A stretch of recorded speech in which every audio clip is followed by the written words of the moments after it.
Yesterday, I saw you in the dairy section. I saw you at Thousand Springs. I saw you a while back in the checkout line. I saw you at Steve-O's. I saw you at the movies. I saw you at the Rupert Pool. I was picking up milk, and you were picking up eggs. I think you thought I was judging your cart, and when you saw me... You stopped because it's weird to see your teachers in the store, like we don't drink milk or we don't eat eggs. You don't see us as people. Which explains why you dashed behind the two leaders and tried to blend in. You see us as tyrants, dictators, rule makers, and bone takers. But students of Minico, we see you.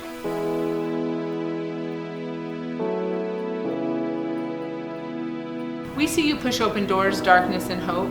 We see you in the halls and in the seats and every other better get an A and B perfect day. We see you with your head down, headphones on, heading out to your car so you don't have to eat lunch alone. We see you. Flat-brimmed, blonde-haired, undress-coated, PDA, couple of kids searching. You are more than your outfit.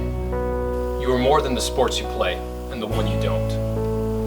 You are more than a GPA, ACT, AP honors, or regular classification on a college application. We don't know everything, although sometimes we act like we do. We see the cars you drive. But we don't know the roads you take to get home. We see your eyes, silent, encouraging. We don't see what's behind your vision. The meteorologist is predicting thunderstorms. But you don't watch the weather anymore because the forecast never seems to change. We've been there. We see you. We remember. 3 years ago, my granddaughter was killed in a car accident. For 2 years, I was kind of in a fog.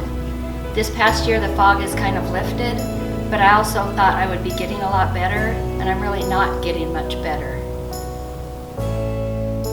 So I moved around a lot when I was in high school, and I sometimes felt like the only place I could really be myself was in my writing.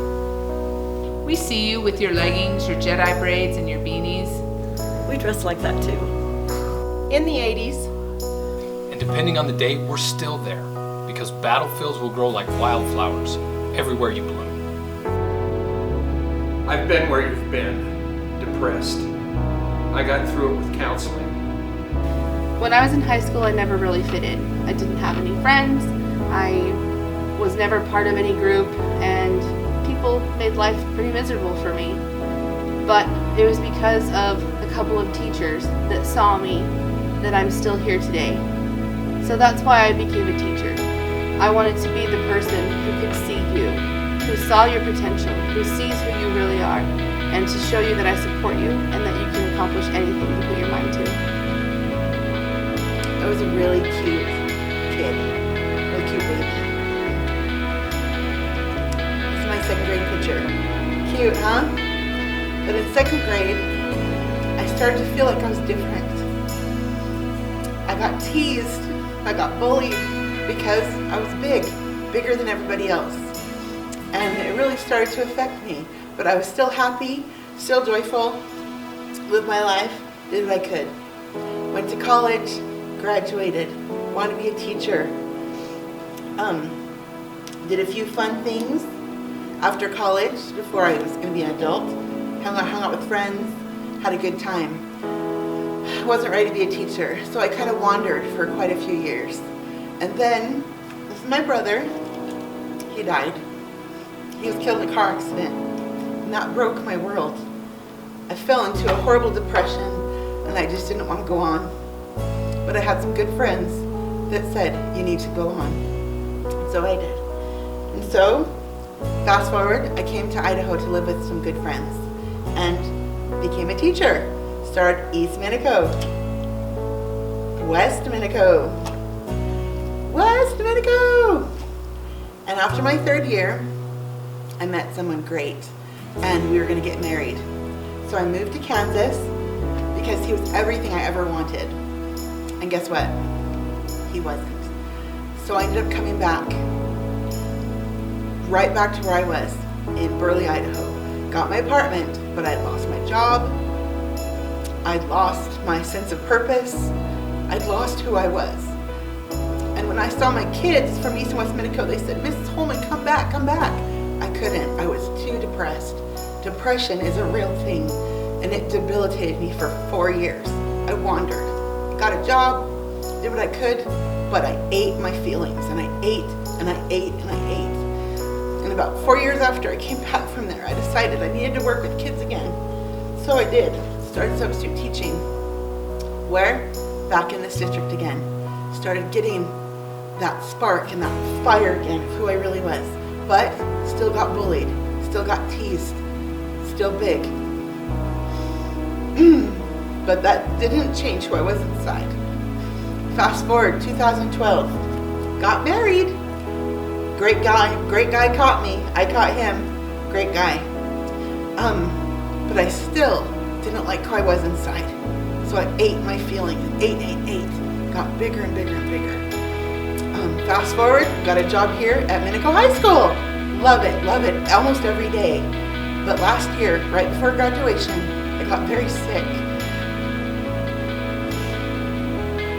And I couldn't come to the last week of festivities with my kiddos. And it hurt me a lot. And the doctors all said, you've got to do something about your weight. And I said, okay. I didn't know what to do. I tried my whole life to do things, and it just got me really to a place I didn't want to be. So the first week of June, last summer, I was hospitalized for 4 days. I had excessive blood clots in my lungs because of some things I'd gone through with my weight. And something had to happen. I was either going to live or I was going to die. And I decided to live. Maybe you feel worthless. Maybe you feel nothing at all. And so you weren't born knowing 5 languages, or playing 8 instruments, or being so charismatic that AP Calculus calls you just to hang out. So you can't touch the rim. Maybe you haven't had your first kiss. And we marked you absent even though you were sitting in the front row. We just want you to know this is not the end. High school was never supposed to be the end. It's too early to draw the final conclusion. This proof is incomplete. This is not the final chapter. It's not the fourth quarter. This is not the curtain call. It's like there's a hole ripped in my heart, and I realize it's never going to get better. I just have to make sure I don't let the hole get any bigger. I'm still writing. By the end of this year, I'll have seen about a dozen articles and book chapters published with my name on them. 3 months later, I met my wife, got married, had kids, became a counselor. You can get through this. Because my kids needed me. My kids at Minico High School needed me, and I needed them. So guess what? I found something. I had a friend tell me what he did, how he lost all his weight. And guess what? I started that because I wanted to live. And my life has forever changed. I am so grateful for that friend who loved me enough to say, you know what? Let's help you. Let's work on you. And I'm so grateful for that. And now, happy to say I've lost 57 pounds and I feel amazing. And this isn't about the weight. This is about the inside. I did not like myself inside. And now I love myself inside. And I see that every day. I see that with my kids. They love themselves, and they've taught me to love myself. So now, guess what? I'm a grandmother of a sweet little granddaughter. So happy. And I've really learned that it's the challenges and adversity in life that bring us to who we are. And I see all of you every day, and I'm so grateful for your example and your adversity and your challenges, because you teach me how to be a better me. And it's a little known fact that when you apply for adulthood, happiness reviews your resume, looking for at least one bad day, if not 14 in a row, so that you and the moon know what it's like to fight back to full. I see you fight the fighters that don't have fists. Sometimes knocked down, but never knocked out, is one of our favorite things about you. This is us, cheering you on because life goes on for 12 rounds, if you're lucky. And we're all bound to get a little bloody. Our hearts have always carried more than 2 liters, so come out from behind those drinks. I don't care if all you have in your cart is Go-Gurt. Some days it might feel easier to just throw in the towel. to quit, to give up, But this is us asking you, telling you begging you, to take that towel, to take your life and wring it out. to shove it down to the bottom of your backpack and never bring it out. You can do this. You can do this. And when we call your name at graduation, We'll call you patience. We'll call you courage. We'll call you hope and say we saw it all. Congratulations, you did it, and you can do it again.